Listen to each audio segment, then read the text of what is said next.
Good evening. Welcome to the University of Tennessee College of Architecture and Design, Robert B. Church Lecture Series.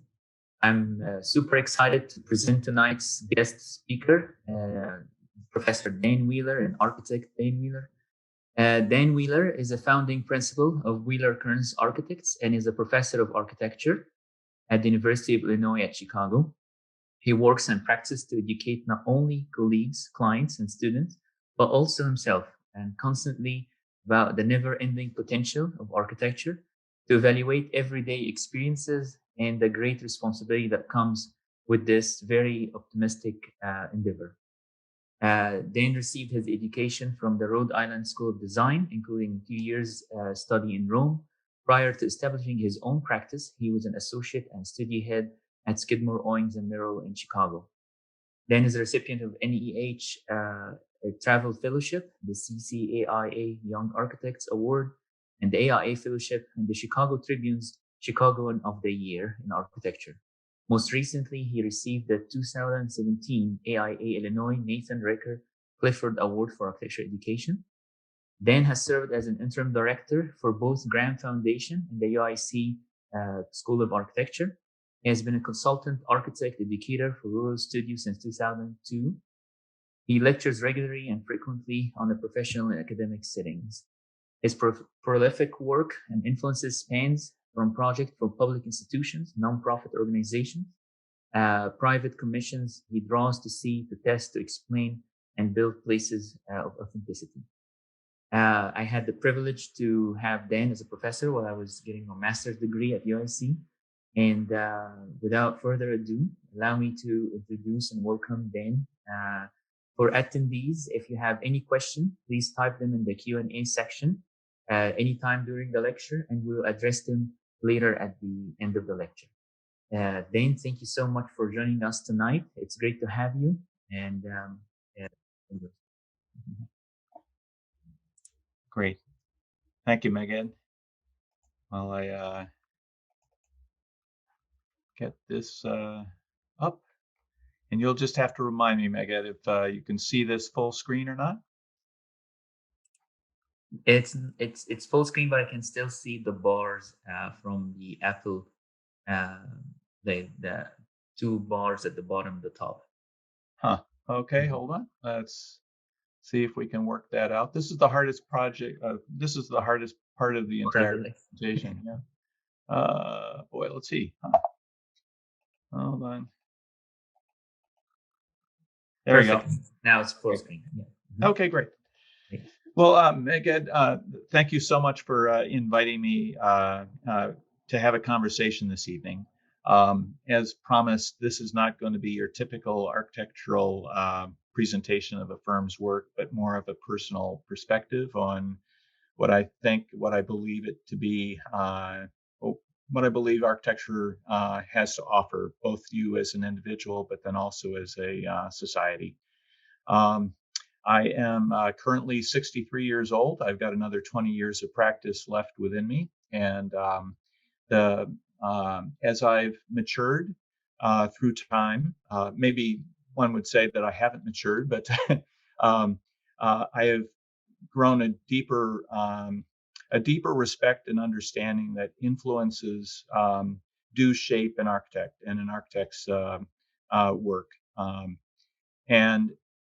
So while this will be a personal presentation, to a certain degree, I will reference work from the office and work that I have contributed to. I really want to preface this that each one of us come to the table with different experiences, different childhoods, different means of travel and experience, and that is what makes our work enriched. And when we share it with others and can enrich that, it makes a pretty impressive soup. So I want to take a couple different tangents on this through this kind of walk through the woods with you this evening. But just understand that this is, I'm speaking for all of us, whether you're in your early 20s or if you're a professor or just someone just chiming in, how important it is that we not we are hardwired with the education that we receive, not only in formal academics, but the education our parents provide us and the education that we pick up on our travels along the way. So without further ado, this is myself. This was when I was probably about 6 years old, underneath my house in Rochester, Minnesota. I grew up in Minnesota, and my parents were both designers. My father was an industrial designer. He worked for IBM. My mother was a graphic designer. And we lived in a very flat area of southwestern Minnesota. That's my sister and myself riding our bikes on a little cul-de-sac in a very traditional, typical, where we were really the only hill in town. But surrounding it was cornfields, and then every summer we would go and visit my father's um, childhood where he grew up. He grew up in this house in 1774 half house in Chatham, Massachusetts. My mother was from Kansas. We would go to my mother's family in Kansas every summer, and we'd drive along highways that were super flat. So later on in school, I ended up doing some landscape proposals that were just dealing with cut and fill. And so those long, boring car rides actually became a project. I once had hair. You can maybe if you can see my head talking right now, I actually looked younger at one point. So anyway, so that's I went to RISD. I was interested in ceramics as well as architecture, and quickly determined architecture was the way to go. I went through 3 years at RISD and then realized that I just had a suburban upbringing. So I took a year off from school and I traveled, and I started carrying a big, heavy SLR, big Canon with lots of big lenses, and thought that was the way you experience the world. And quickly figured out that carrying all this heavy equipment and film and trying to process it or shipping it back, it was just for the bird. So I picked up a sketchbook, and I basically have never stopped. I have hundreds and hundreds of sketchbooks, and these are just examples of the travels that one does in the way that you try to um, absorb the world in each of our own personal ways. I think everyone runs around with an iPhone these days and says, "Okay, I've been there. I took the iPhone." But the beauty of architecture, the beauty of drawing, is that you have to edit. You draw with your head, not with your hand, not with your arm. Or a pencil. You draw with your head, and you edit what you want to see. And you can't do that editing in an iPhone. So I'm a big proponent, maybe a dying breed, but a big proponent of drawing. Um, so those drawing skills became something that I could leverage, and one of the great early influences of myself was working with a professor, a mentor, Rodolfo Machado, and I worked in their practice when it was just the two of them and myself. And we did the Steps of Providence project, in this case with two others, and did drawings for them. So that this was kind of a apprenticeship, if you will. Not well compensated, but so well compensated in that I got a great letter from them, and brought it to Chicago, and all the ones I thought I was going to be working for, the Stanley Tigermans and the Larry Booths and so forth, there was no work at the time, but I did get a job at SOM. I met a woman, Julie, the first day of work. At the office, and we subsequently moved into the Mies Ghetto. This is 86880. We actually moved into 900, 910. Every self-respecting architect moved in there. We all wear black belts and white shirts and occasionally ties, and so the world has definitely changed. But so that was a very influential thing, the 21-foot bay. And then we had two kids, and again, a lot of this influence is really trying to tie your family, your human life along with your architecture. So we had two kids. What do? I can't, grow up two kids in a single bedroom in 910. So we bought the only house that we could afford in Lincoln Park. That was the antithesis of what you might think an architect would want, which is a Victorian Gothic that's held together by latex paint. Um, it's started out. Oh, sorry. It started out being pretty empty, and over time, after kids grow old and get soccer trophies and so forth, more things start to kind of aggregate on the walls and in the coffee tables. And at this point, this is actually several years ago. It's much denser now, but the acquisition and the interest of evolution in work, whether it be in product design, pepper grinders or paint by numbers or George Briard platters that are all sequential. Those are things that I have kind of collected and surrounded ourselves with. So again, I'm prefacing a little bit just so you know who's talking to you. So we had two kids. My wife, again, runs our office. She's the office administrator, and she's used to stamp my drawings. About 8-10 years ago, Julie got sick. She got leukemia, and she almost died. And I was freaking out. And she fortunately got a stem cell transplant, where half the cells from my son and half the cells from an umbilical cord were miraculously combined, and she ultimately got better.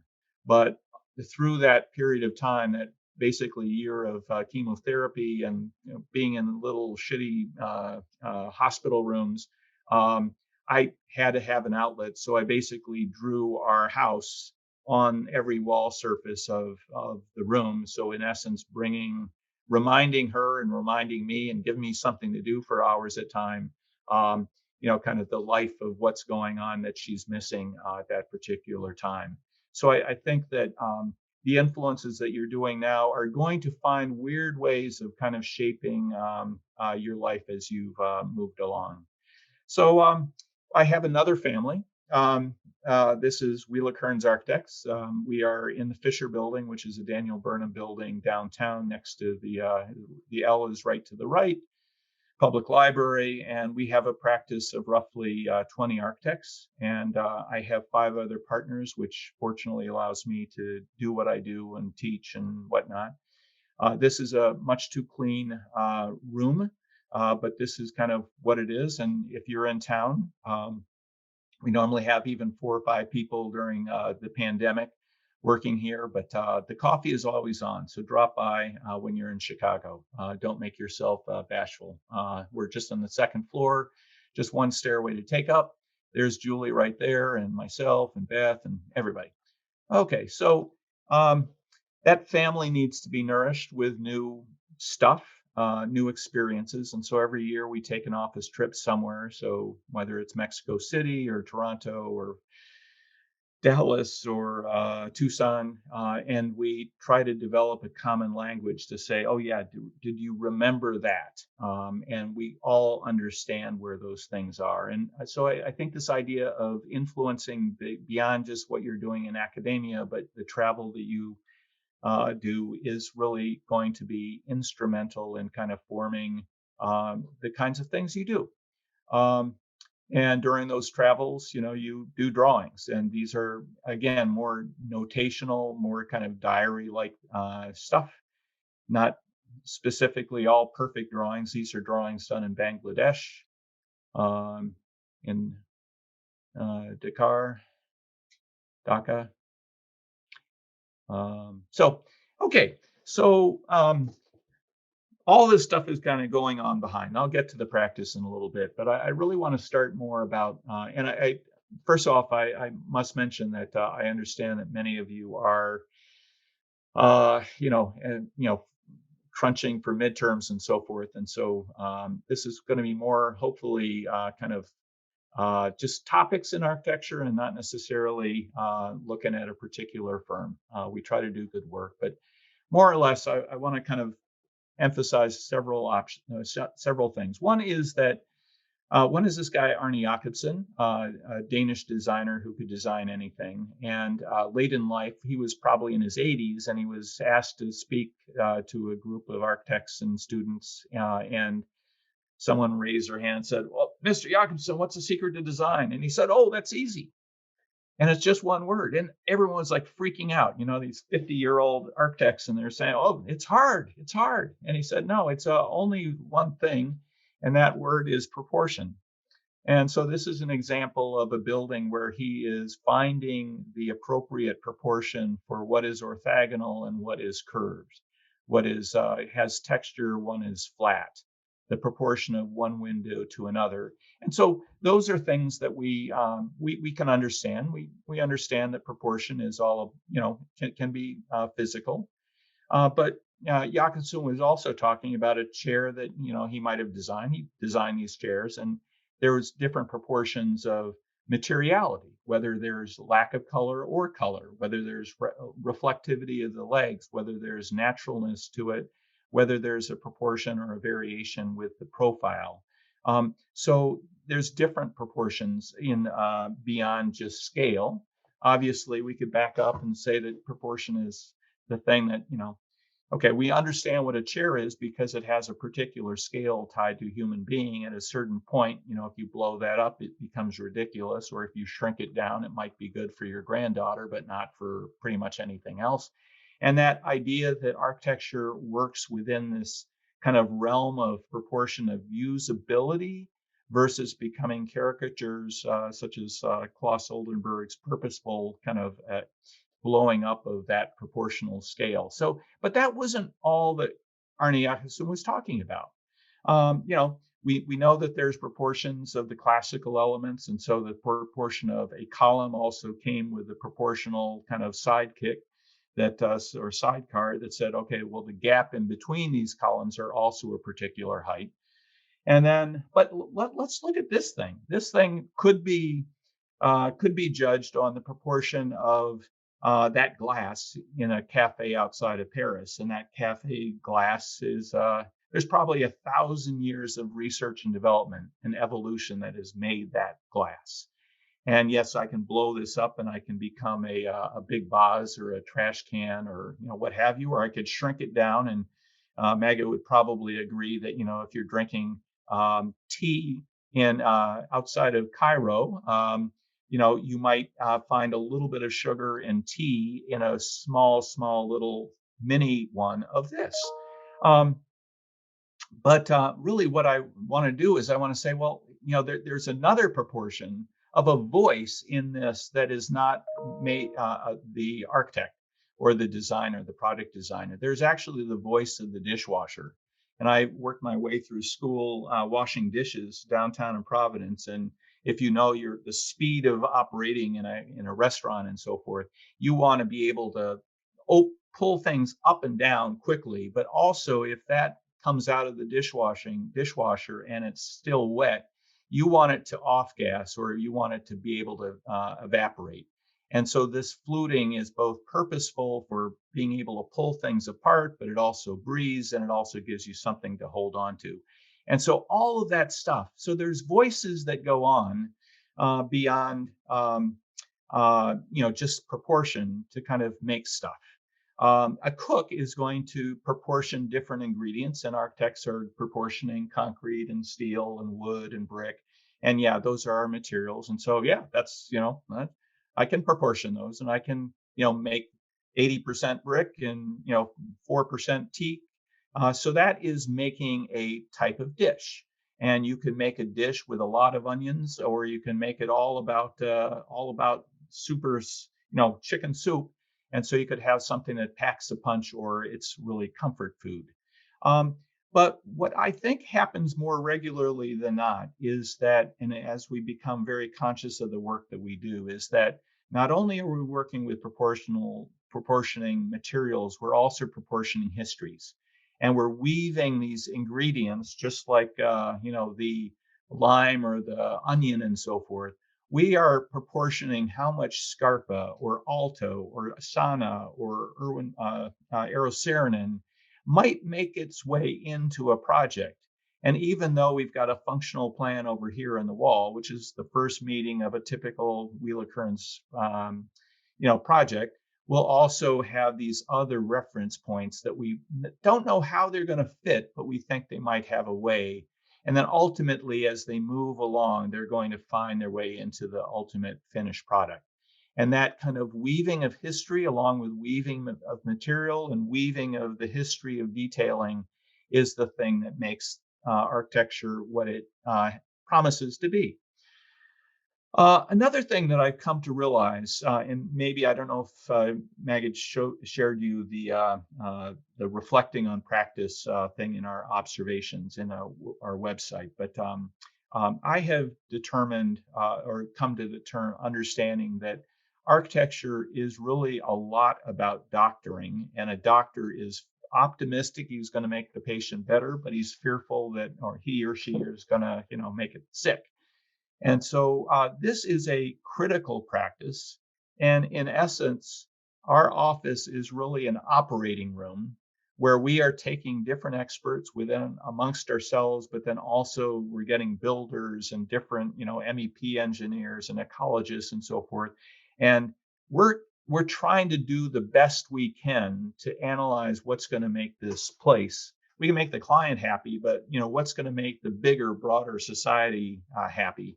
And so we over here in the bottom left are really the conductor. We're the kind of the head of the operating room, but that it's not really even the operating room. We're in kind of the emergency room, trying to figure out, okay, we have such a short amount of time to kind of figure out what's right. So if you imagine a project is going to last for 100 years, and many of the works that we see don't, but let's say that that's the aspiration for sustainability and so forth. And we understand that it might take about a year to build. The concept design that we might have is maybe just, maybe a few weeks to a month. And that is really what is going on in this room right here when a project comes in. And if you don't get that analysis, and if you don't get that prescription or kind of what is going to make that place better, you have really lost it. And so, it's essential that you kind of look at things in many different ways, not necessarily say, oh, we'll just give that person an aspirin. It might be that, you think that the first thing, oh, Wheeler Kearns is going to be kind of compositional and modernist. And in the end, at the bottom right is what we turned out for a sustainable house made of masonry where there's nothing to paint and there's no steel in it whatsoever. So my father had a book called Never Leave Well Enough Alone by Raymond Loewy. He was an industrial designer, and Never Leave Well Enough Alone is like the optimism of, what you want to be all about. Here, Never Leave Well Enough Alone. Well, Morandi was trained to kind of paint classically. And then the rest of his life, for the next 70 years, he just took those same bottles that he learned how to do in childhood, or you're learning how to build buildings right now, or make things, right? And then you will spend the next 60, 70 years of your lives moving these things around, whether they be brick and steel, or whether there's one experience to another, finding new relationships with one material, or maybe there's different medium. So I'm very suspect of this idea of revolutionary design. I think using technology and advancement is an evolutionary process. And I think that if you think of moving forward, we need to look back. And so underneath my stairway, I've got 580 now, different garden hose nozzles. And every year a company would come out and they'd perfect it, right? They'd never leave it well enough alone. They'd come out with a new model that's lighter, cheaper, better. This is Jens Quistgaard, from a Danish designer who's designed all the stuff for dance. Ultimately, he designed one revolutionary idea, a pepper mill that was also a salt shaker. And then, he made all these different variations. Bicycle design is an evolutionary process. It hasn't changed. I don't have the one from 1899 that I've got, but this is my 1946 Holdsworth. This is a 1954 Claude Butler.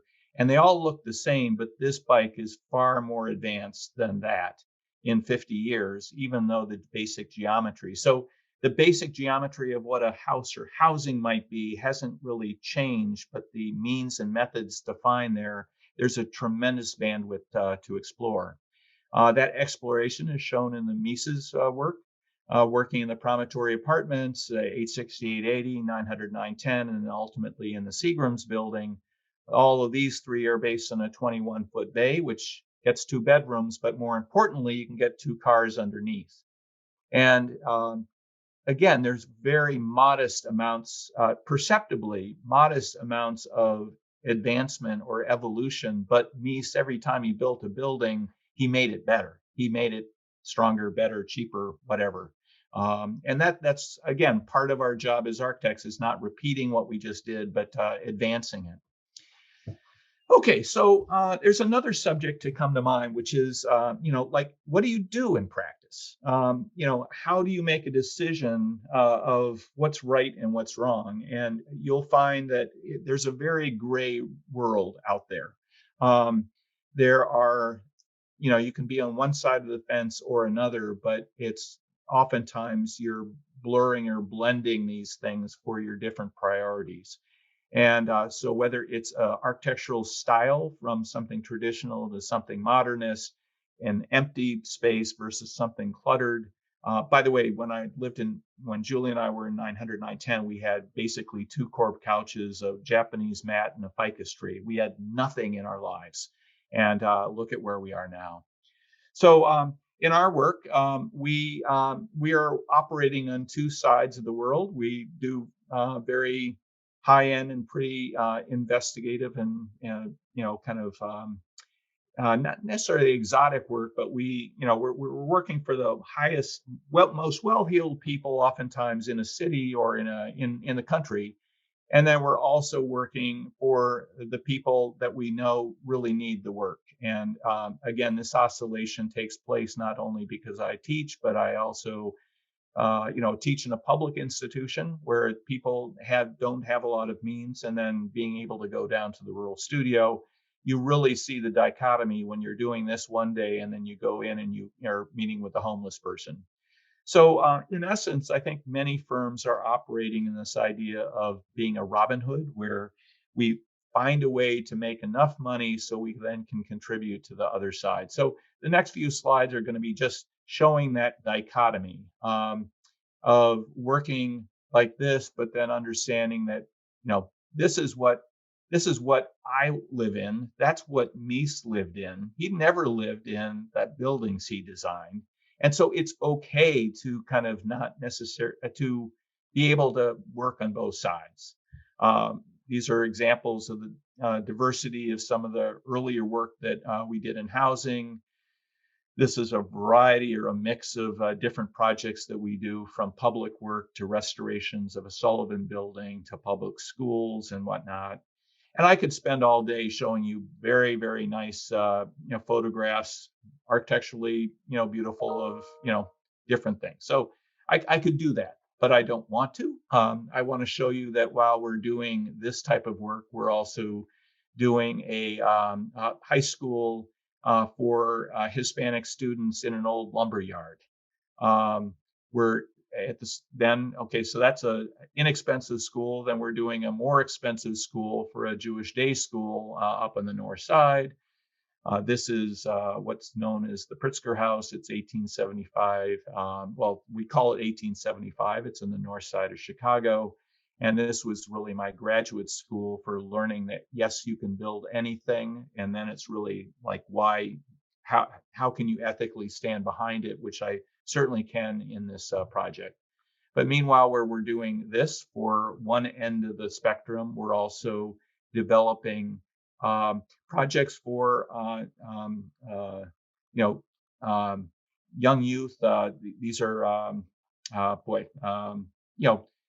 kids that don't have homes, homeless kids, homeless young adults that need some structure. So they get a little building. They get a 12 by 16 foot little cell right here, and they can be on their own and be with their thoughts, or they can come out and be in a public space. And meanwhile, there's a community room that kind of allows them to, play ping pong and do their laundry and so forth as they get their land legs in a very scary time in their lives. Then back to the other world. This is a house recently completed where the closet on the right-hand side costs more than my house. Most architects live as shoemakers. We're much more understanding of doing work for food pantries, and then we're doing this stuff, Robin Hood stuff, so we can then afford to work in Englewood. This is Chris Spencer. This is Megan will know Chris, Grant Gibson's wife, as former student as well. And we're taking an old two flat and making it into a new corner store of healthy food on the street that has the highest degree of murder rate in Chicago. And meanwhile, doing master planning for that organization. This is for the Inner City Muslim Action Network. And back to houses, and then just like, okay, well, we're doing this, and then we're also doing the night ministry, which is being able to make within a factory, a loft building, a home for these individuals when it gets really cold out in Chicago. We do work a lot in Michigan. Here's a little. This is just finishing up. It's a farm to table building in a greenhouse from the Netherlands, so that you're growing food in it. It's amidst a big farm that we've been working on for close to 10 years. And then you're going to have a farm to table experience by Abra in the middle there. So if you're close to, or if you go to Bentonville, you have the opportunity now to go to the Momentary, which is the old Kraft cheese plant where Alice Walton worked when she was a young girl. The building was all about opaque building parts, opaque brick, opaque metal panels, opaque concrete precast. And so all the interventions that we did to make this into a performing arts center was to do everything in glass. So this is a scan of after it had started to be removed, demoed. So all of the interventions that we did were all about glass. So that was the kind of the key strategy to kind of keep the clarity of a project very simple, and then some open spaces. So this is a larger project, and rarely will we do stuff out of town, but that was one. So that's an arts center that has some means. This is an arts center for high school students that don't have any arts program in their high schools. The Chicago can't afford it. And so they come from every zip code in Chicago. And so we try to make a very professional experience, influenced by, in this case, Donald Judd up on the upper right. And then Donald Judd then influenced a painter's studio. This is Julia Fish, who was a painter at UIC, professor. And so we did this really quiet little room off to the side. And so again, and I know Judd because I went to Marfa in 1994, and came away with a religious experience. Okay, another piece of advice for those of you that are young and older is that I was told too late that you don't pick your project that you want to work with, you pick your client. And if you get a great client, you're going to get a great project. If you get like an amazing project, but the client is like a jerk, you're going to get a terrible experience and it's going to be bad. So that's one thing that kind of ties together the next few projects that might be a little bit more in depth. This is a small, relatively quiet house for an older couple in Chicago that didn't have a lot of money, wanted to build a modest building that really had reference to the site. This man ran the Nature Conservancy nationally, and again, a very modest thing. In this case, you draw a lot, you build a lot of models, and in this case, the idea was to make a very simple box that was dark, and so it would be modest in size visually on the site. And then you would break that apart. And essentially, we were trying to do this anti-object that Kenzo Kuma was saying, well, what breaks an object? Architects so often kind of hermetically make these iPhones and put them on a site. In this case, we found by breaking a chip off of this building, we could actually take someone out of their air-conditioned or heated car and actually make them experience for a brief moment fresh air and rain or snow before they got into the building itself. And so in essence, This was the kind of the site on a ravine in Chicago, some quick sketches. And again, I do a lot, all my work is done by hand, full size detailing by hand, sketching by hand, and it's not perfect. No one's perfect. And it allows people to kind of look at it and not look at a perfect, rendering. And so you can make comments on it because it's not done. It's not cooked yet. So anyway, so these are early preparatory drawings under construction. Um, and, I spent some time with Marlon Blackwell, loved his box rib, went down to Faye Jones's Thorn Crown. Again, a lot of our work is the mentorship, the influences that people have on us. And so Marlon said that Faye Jones worked for Frank Lloyd Wright. And Frank Lloyd Wright went down to Fayetteville, where Faye Jones was teaching, and Faye Jones had just finished his house. And Frank Lloyd went out with his cane and he went like this, up and down, because all of Faye Jones's work was vertical. And he said, "Faye, all you do is this. And I like to do this. You like to do this. Keep doing that." Okay, so that was Faye. And then Marlon happens down there, and he's around all this Faye stuff, and he's influenced by the Faye Jones, the woodwork. And so then he starts using the box rib. And so then we go down, we hear that story. And so, hey, well, box rib is cheap. And in this case, we just transform that box rib when you enter into the little courtyard into something that is warm. And in this case, the idea is that the trees break the building apart and allow this kind of more mechanical, dark building to kind of be on its own. And again, Herzog Demeron, the apartment building in Basel, is like ripped off right there. So again, the influences that you weave into the project, normally we have probably 5 or 6 different things going on in any one of the projects that we do.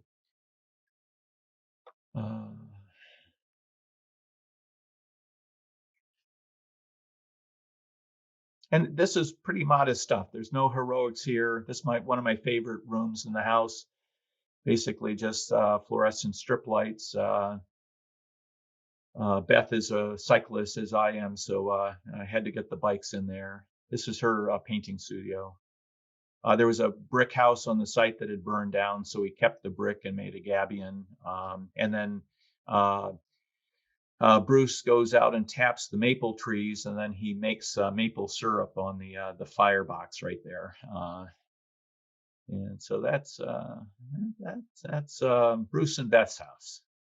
And Johnson Smalling was also an influence. So again, okay.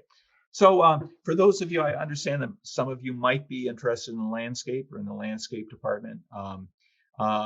This is a project for 2 square miles of land, farmland, that's being brought back to being a bird sanctuary for the Cook County Forest Preserve. It's down south of Chicago. And essentially they're breaking apart all of the perforated pipe, and they're making the water kind of start to still land and kind of the ground holds water seasonally. And then how do you kind of inform people to go there to like see the birds and experience the water and the frogs and the tadpoles and so forth that are occurring? And because it's in a very sublime kind of minute site.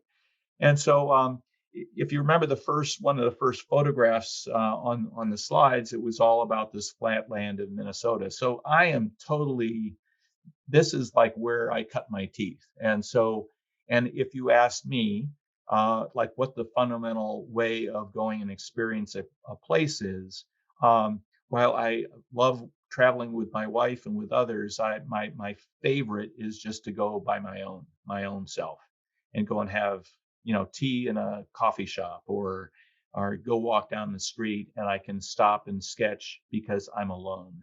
And if I go to a landscape, I might want to experience that alone, but maybe the one point of kind of nobility might be to place a little step somewhere so I can sit down, because I'm 63 and I'm getting old. And so this was the first sketch for this project, which was to say, well, what happens if I was to go out there? What would I want to contribute? And so essentially we said one piece of limestone that was set on the Jeffersonian grid, which is all the farmland in Chicago, and that limestone then could grow into a bigger disc and then be experienced with, kind of a, rather than putting a sign up that's plastic laminated, why not just make it all out of Indiana limestone, which is just underneath all this dirt? Um, and so then you would cycle up and maybe people would come and you'd want to kind of read the ground. Back in 1978, this was my Kansas highway project, 2 football fields. You're driving along, whoop, you go on an angle, and then you like rise up to the promontory of the fill and you look out over something. And so this was then in 2000, whatever it was. I can't see it. I've got all these. Hold on, maybe I can get there. You go. 2015. This is, so 30 some years later, I'm still harvesting thoughts that came back at school. This is how one technology was done. Now we can mill stuff. And so here is a master stoneworker making this kind of topography that became this limestone disc that then described in a way where you were, that you had to read not as a sign in the landscape, but actually, you were observing it in a different way. Hand drawings of how there was no concrete poured on the site. It was all earth screws and galvanized metal. So everything was north-south axes and everything was man-made. And then working with the graphic designers to kind of implant word and text, not as this is what a gull is, but giving you a way to interpret the landscape. And I'm going out here and looking at the aggregation of those little blocks of stone. And there I am off in the distance because I'm refusing to participate with the school group that sits on every one of their little things. And that's done at this little space. So again, disciplinary boundaries from furniture to landscape and so forth is something that we don't make any distinction to. This is another kind of nice client, and the influence of this. This is an older project of ours, but where we started with this was an old Christmas tree farm, and there was some topography on it. And at the time, there was a lot of Glen Murcott was just becoming known, and so the Marie Short house was really I just needed to digest it and work through that. And so this is the section of that, and this section then informed the section of this building that sits up on legs, but there's no insulation in this building. This had to be insulated, so that evolved into an understanding of a simple building, community space, and it's all elevated by an arch rib type of construction that was made in Manitoba. And so everything could be wet down below, and the water and the snow could go underneath this. And the proportioning of the warmth of the wood to the coolness of the siding. This siding matched the birch or the beech trees in the area. The interior just glowed with wood. Everything on the inside was painted black. Everything on the outside was galvanized metal because exposure to the sun. And then 30 years later, we had an office. We were celebrating our 30th year anniversary, so it was fun to go and see how the building was holding up after all those years. And they had, again, I think they appreciated the love that we put into it, and they have lovingly cared for this building to a point where the linoleum, it looks brand new, and the countertops are just perfect. And again, simple pleasures. This is, a little bracket to screw into the, like a 1x8, and then just one little rod to keep that thing from deflecting. So again, you go back here and say, gee whiz, it doesn't have to be so complicated to kind of make, a few things just seem right. And then 30 years later, and we'll talk about this in a moment. How are we doing it on time? Let's see, I think we got 10 more minutes. We're okay. So this idea of time, and that the time is going to age a building in hopefully a good way. And if you design the building to not discolor in a way that's going to make it a throwaway, but actually it gets better over time, that's good. This is a nonprofit project. This is oh boy, I should start going faster. I'm sorry. So this is a little kennel that a food pantry had, that they said, okay, we want to have our offices and our food pantry, Lakeview Food Pantry in Chicago, one of the oldest food pantries around. How do you start? Well, you start with some simple diagramming that a client might understand in section or in plan. And essentially the idea, everything boiled down to a simple diagram on the bottom where there's a supported community that needs food, and you've got a supporting community of volunteers that come in, and there's a transaction that takes place. And so that then evolves into a plan, a very long, skinny plan that had some constraints. And again, simple materials, poured concrete, just plain old, fir plywood. And this bringing in daylight, acoustics. Acoustics and lighting are the two most underrated kind of conditions in architecture. If you go into a beautiful space and you start talking and you can't hear yourself think, it's a failure. If it's not lit well, in this case, lighting the transaction, that place where the people that are having a difficult time asking for food can go up, and instead of doing it in the shadows, it's like a retail experience. It's like, oh, look at my diamond, look at my food, isn't it beautiful? And then you exit through the space. Let's see, I don't know.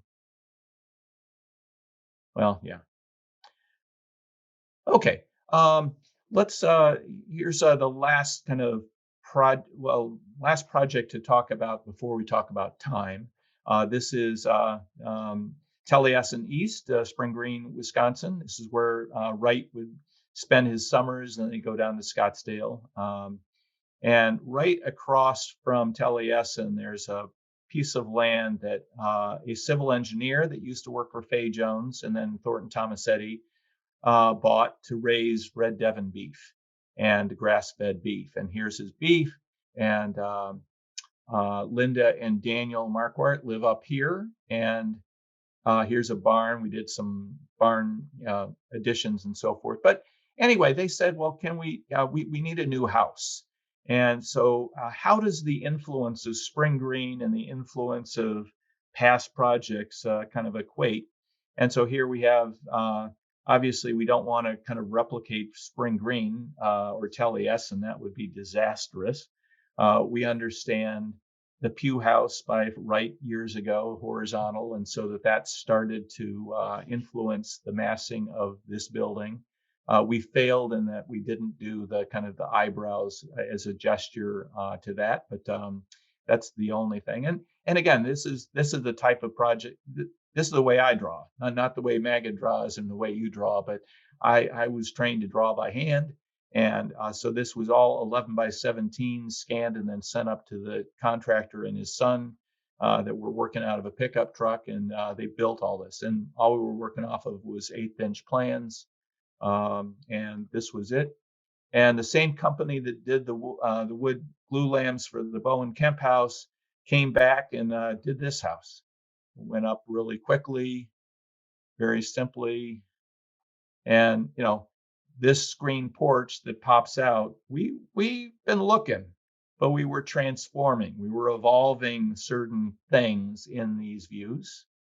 And then you kind of turn out, and then here's Daniel looking out, and Taliesin is right there. And he was the president of the Frank Lloyd Wright Foundation as well. And then meanwhile, on the left is a beautiful house in Denmark that my parents knew about. And again, they were trained as in the 60s or 50s. And so that also made its way into this project. Architecture is very subtle, and letting it be quiet. And, this is probably my favorite. This is their favorite and my favorite space of the house. And essentially what we've got here is a screen porch which is looking out at Taliesin. And we have a horizontal band here that is expressed with no obstructions. And because we didn't want any obstructions, because Frank Lloyd Wright would not be into horizontal obstructions, we size this to the size of a screen that is rolled horizontally and then tacked onto that drink rail. That drink rail is then supported by little tiny pieces of galvanized metal, similar to what we did at the Bowen Kemp House, the Murcott House. So it doesn't need painting. And you can put your binoculars and your tea on the thing, and you can just watch the different kind of experiences of the sky change. And if you imagine myself growing up underneath my parents' house with a bunch of 2x4s, figuring out what you could do, when you look back up here and you can start to see that, hey, all you need to do is put a couple 2x4s or 2x8s together in a smart and elegant way. And that's really all you need. And why is architecture always looking for great form versus just, in a way, refinement, bringing histories and stories into one another? Let's see, we're coming to the close. The fourth dimension is the idea of time. And it's a subject dear to my wife and my understanding of the time that my house is transformed. So here is a project that we did where we were looking at Exeter Academy. This is Lucan, and which we're close to where my parents ended up living late in life. And so here, this building was about 2 cupped hands, so that we have a cup, another cup, and you walk in very quietly, like Kahn would do at Exeter, in the corner, not frontally, not on a big limestone step. So you sneak in under something really, really low. And you've got the same woodwork, the Duratherm windows that Kahn used at Exeter, and away you go. So these are photographs that we did right after the building was built. We were very happy with it. Yeah. Well, this is the time you take a photograph of a building is not when you just finished it, but it's like 10 years after, when the people that moved in then accrue stuff and things, here you can look out and you can see, the next door neighbor. Here now the trees have matured. You've got family photographs now that are attached into that. And then this is really what, ultimately we had envisioned, which was something that would age over time and transform and become a very lush experience. So you can came up and, so that's that. Here, this is not only Lou Kahn, but this is David Samela, who is an architect from Duluth, who invented what he calls the unchimney, which is a fireplace which heats up and then the air kind of goes up through the flue. And so that was a woven thing. And ultimately, it comes down to thinking about the aging and what ultimately you want. So in this case, I mean, I just love the fact that you still have the teak, and then it goes gray, and then you've got this lichen that's growing out through there. So anyway, and the last slide, and I'm perfectly on time here, or the 2 last slides, is just a call for everyone, whether you're early in life or later in life, to understand that we are just part of a continuum. We are just part of an evolutionary search for what architecture should be. And years ago, Stanley Tigerman developed this kind of genealogy of architecture. And this is just the first snippet of it. This goes on for pages off to the right-hand side. And it basically tracks the relationships that people forged, and then they kind of split ways and they kind of made stuff. And in essence, your professors are basically experiences, hugely influential mentors, and things that will influence you for a lifetime. And each of them and each of us, myself, are just only one kind of snowflake. And we each have our own geometry and our own things that we can express. Some of our soft spoken, some of them are loud, some are some like things vertical, some like things horizontal. And relish in that richness of of background and so forth, but also understand that your role in life is also to kind of be really really sharp, but know that when I'm 83, 20 years from now, I might start slowing down a little bit. And so it's up to you guys to take on and kind of move the rock up the hill. And so we, I think, all understand that we are in a mode of first learning from our influences and our mentors, and then being able to kind of transmit that spark and energy and optimism into your work. Um, and then understand that it's really your responsibility, for our responsibility, to kind of step back, let you take the reins. You feel the full weight of responsibility, that you can either kill a place or you can make it better. And let's see. Anyway, and last slide is this. So this is a student. Every year I teach studio. We don't have we don't have a drawing course at UIC. Students jump into the computer probably 2 weeks into their freshman year, and my hats are off to you for all of the knowledge that you need to kind of accrue in a short 4 to 5 to 7 year period of time. Um, and so anyway, what I try to do is I sneak in once a week on a 3-day studio, a day where we're going out and experiencing the city, and we're drawing imperfect drawings, and we're trying to figure out how to kind of document and understand our eye level and our art world from the way that we experience stuff. Um, so anyway, this is one way that I try to kind of keep a little bit of a burning ember beyond just the professional work that we do. Um, and again, what a professor is and what a school is, it's a form of it's a difficult transition from we need to make you confident. Um, you have a lot of unknowns, and frankly I have a lot of unknowns right now of, like, the things I don't know. And you will never get that will never grow old. You will always feel like you're incompetent and incapable and kind of flawed in that way. But in school, a professor's job is to kind of make the unknown known enough, and so that you can move forward. And then um, academia is a place where you kind of are trained to think, hopefully with some application of physicalness that is going to then flip to a point where in practice, it's really where you're trying to kind of make stuff. And so school, and Bob Somel, our director, thinks that school is really a place where you learn to think, and the practice is a way that you learn how to practice. And I think many of us in academia feel that that's too much of a black and white distinction, and that the blurring between the ambition of design, which drives everything, has to be also equaled and made richer by the act of construction.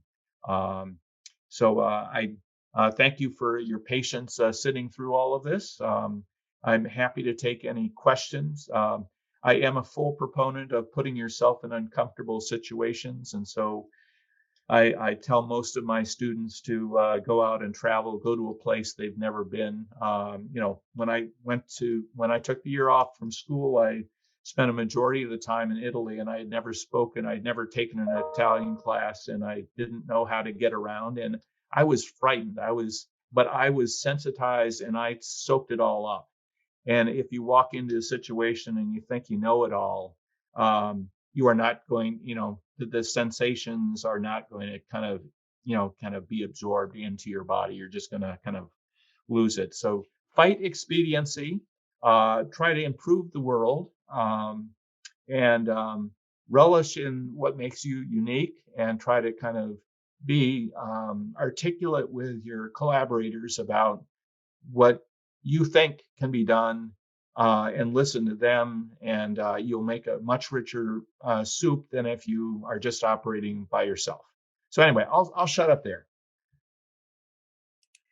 Dan, thank you so much for such an fascinating and inspiring. Thank you for sharing your beautiful work, amazing level of detail, the control of materiality, the to the point of one-to-one scale sketch. I think that's speaks a lot about the beauty of the spaces that you're creating. I'm gonna remind the attendees that you guys can write any question in the Q&A. We don't have the chat feature on, but you can write any question you have during that session. And I'm gonna start with one topic that I think it's always, even personally, it's really influenced the way I'm thinking and the way getting from the transition from practice to academia, and actually academia, like UICN to practice and going back again to academia. The topic of evolutionary process and design, which something I learned, that which I always interested in my students, that I'm more interested in the process rather than the final finished polished product, because this is where you can learn a lot. Like even when I ask for an assignment, I always ask for a process, like, and the glitchy of the process, or the failure in the process. How does your, like, obviously you develop the process, whether you're designing a smaller detail or the overall schematic design of a large building or a house, or even the idea of just using a small model to break it off to start. And what was really impressive, that the chipboard model, how it was translated all the way from a simple square that was cut all the way to the nitty gritty of the material connection detail. Like it's really beautiful. But how does that design practice process that you develop throughout the year influence the way you teach? And also, is it a way really to bridge the gap between practice and academia? Because it seems, I feel people are fearing that and jeopardizing the sovereignty of each other, right? There's a, even though you would think that we're preparing the future practitioner, but um, there isn't always uh, like a fear of, no, too much practice, too much practical will hinder your creativity in academia. So that's something I would like to hear you elaborate more on, since you're actually mastering both worlds. Yeah, yeah, it's a good question. I think um, I think there's a perception that you just operate on, and again, most students are working, rightfully so, as independent operators, right? You know, we want your voice to be kind of developed, and so teamwork oftentimes is difficult to kind of ascertain or kind of determine within a school. And so there's a big shock when you get into practice and you're working with other people, and they're going to come with different points of view. And I think one of the things as a student that's so important with my students, I'm sure with yours as well, is that the process is not like binary, or it's not like, you know, just do one and, oh yeah, it's great, and let's move around the deck chairs on that one thing. I think normally what happens in practice, whether it's exposed to the client or not, we definitely expose them, is we look at three different ways of solving a problem. And you could take it, at times you could take just three different strategies. You could embody Korb, and you could embody Sana, and you could embody Frank Lloyd Wright, and give them the same assignment, and you know that it's going to come out differently. And by looking at that almost in a scientific way, and exploring, okay, well, what do we get by these different things?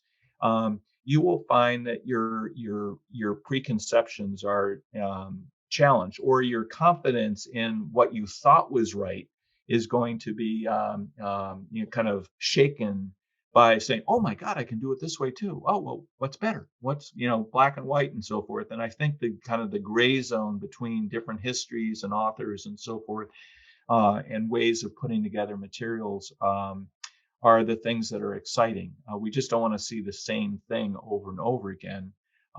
It's like, what do you bring to the table that is an advancement beyond the thing that you thought you were supposed to design? So I think with a student, as a professor, I'm always saying, well, what is the problem that you see in the problem? Right? We're giving you a problem, and yep, okay, that's what it is. But if you've got 14 students and they're all looking at the same problem, you are going to get 14 different hand sketches of what they see in that world. And so I think that idea of looking at the bandwidth of opportunity versus at the early on, just like a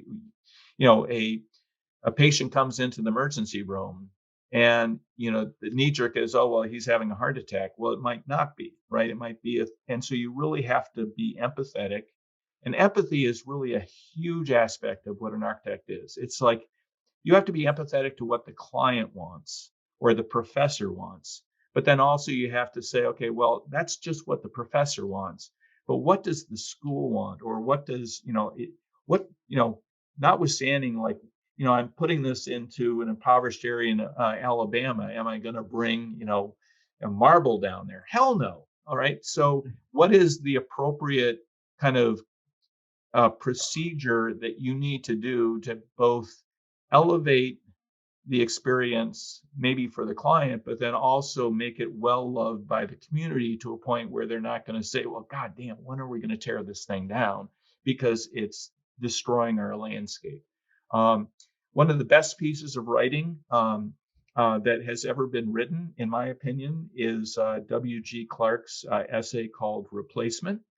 And so I would ask that anyone listening here read that once every year, or more often.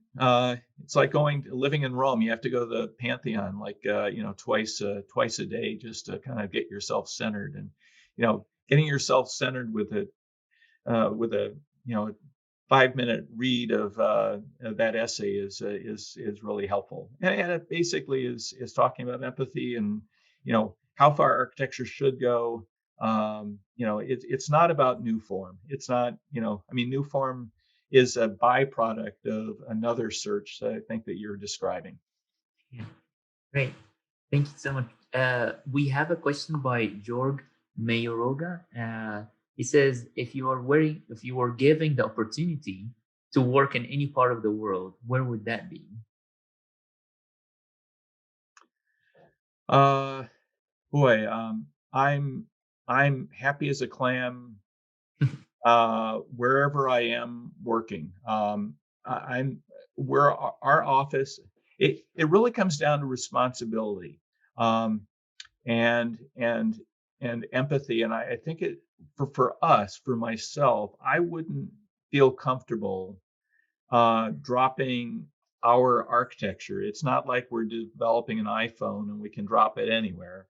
It's a place, it's an architecture that's built around a place and the people, its soils, its materials, and all that kind of stuff. And so, Glenn Murcott typically is just, he's worked locally and he knows the climate, he knows all that kind of stuff. And I think that when you find yourself in a new place, Chicago's a very tough place to build because it's really cold and then it gets really hot and humid.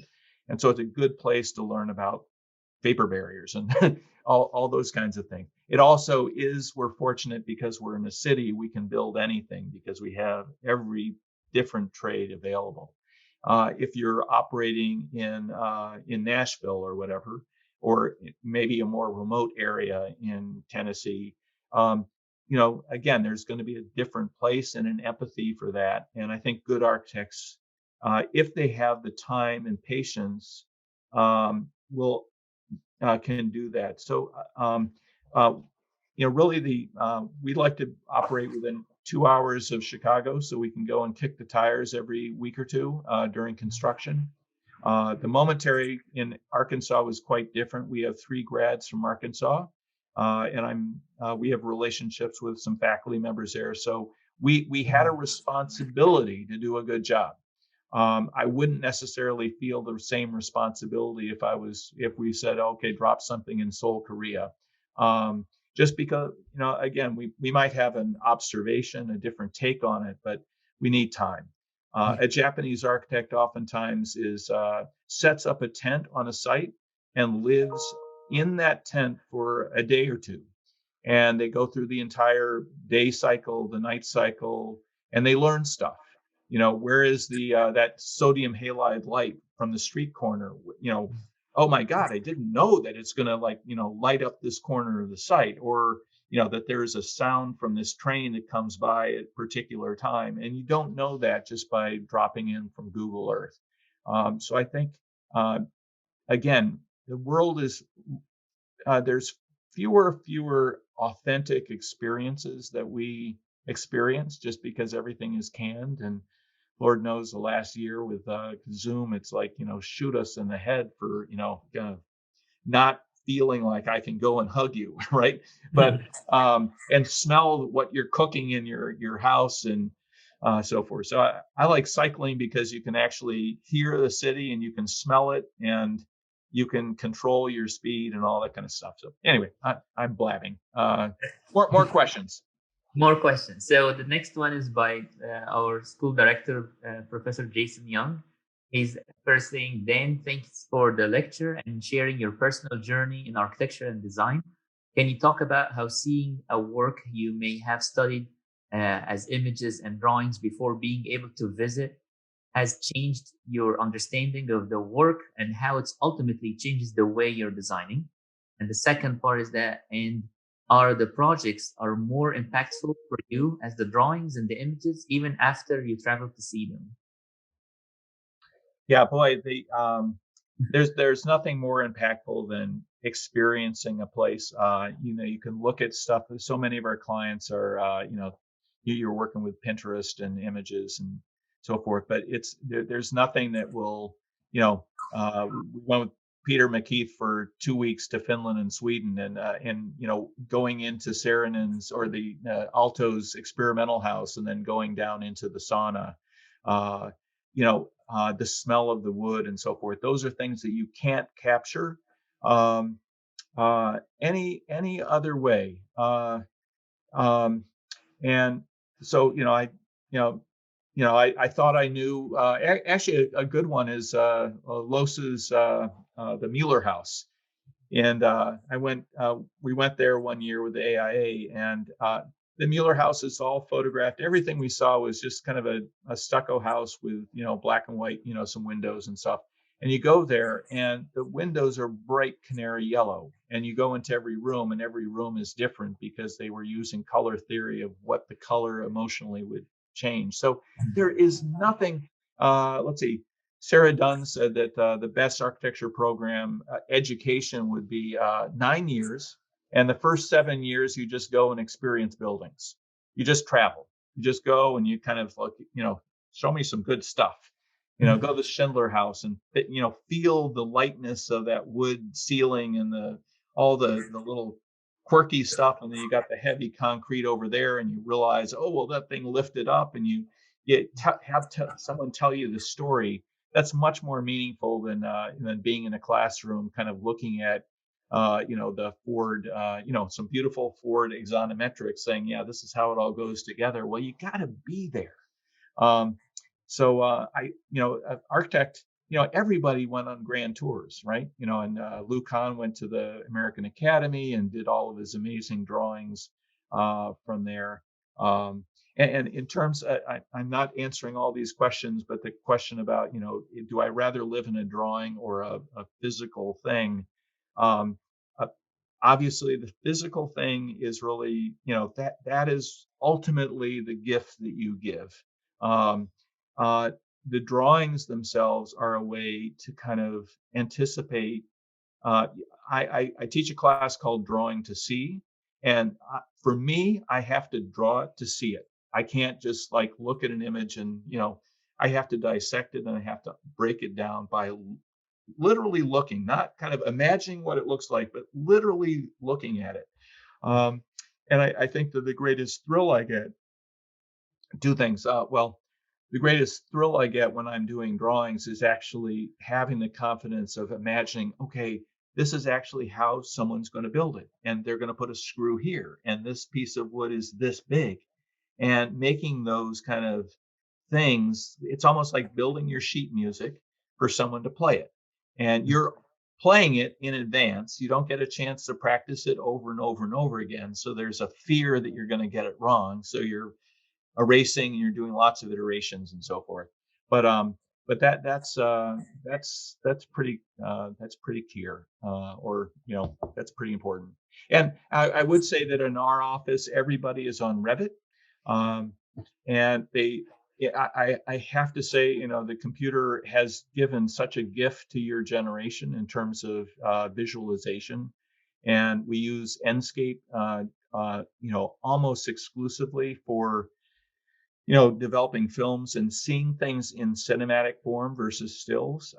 And this is something that I'm too old to learn new tricks, and I was never taught how to type. So I'm a one-person typist, and so I'm much faster with my 11 by 17 graph paper and my Palomino matte or Palomino Blackwing pencils. Great. So we have another question by Hesu Ong. He phrased it they phrase it two ways, but basically, how would you personally define architecture? It's a very open question. How do you personally define architecture? Boy, it's a well, I tried to that will require another lecture, right? Yeah, no, it's. I mean, architecture is the thing that's fascinating about the architectural education.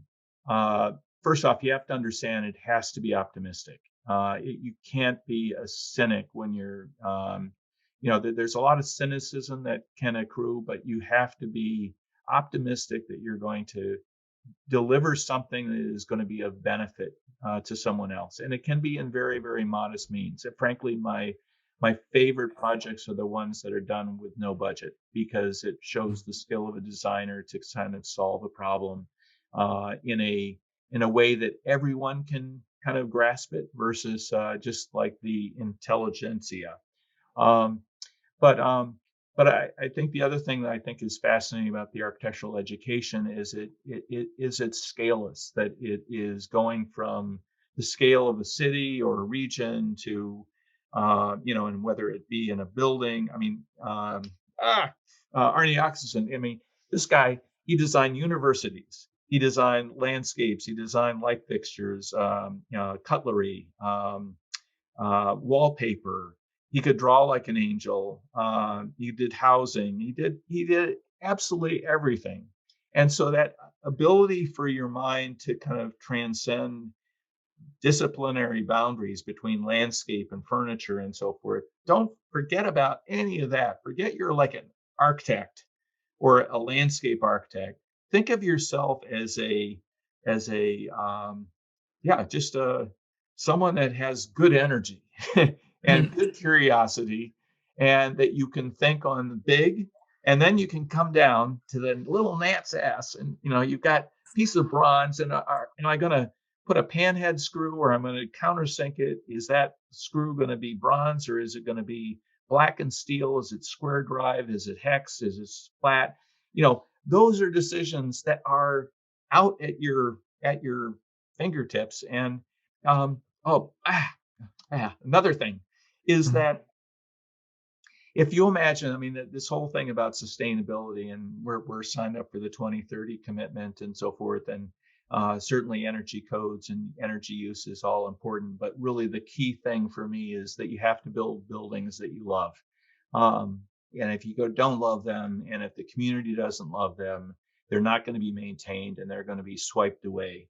The reason why Rome and Florence and Paris are so fantastic is because all the crap has been torn away because it didn't measure up to the stuff that was good. Mm-hmm. And we live in a culture that has a lot of crap because it's just immature, and we're not really well trained. And frankly, the American education system, I mean, in Denmark, you are trained in design in grade school.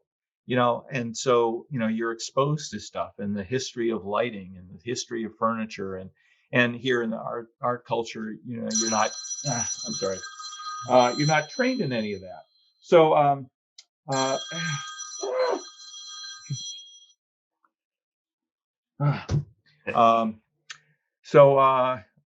boy, where was I?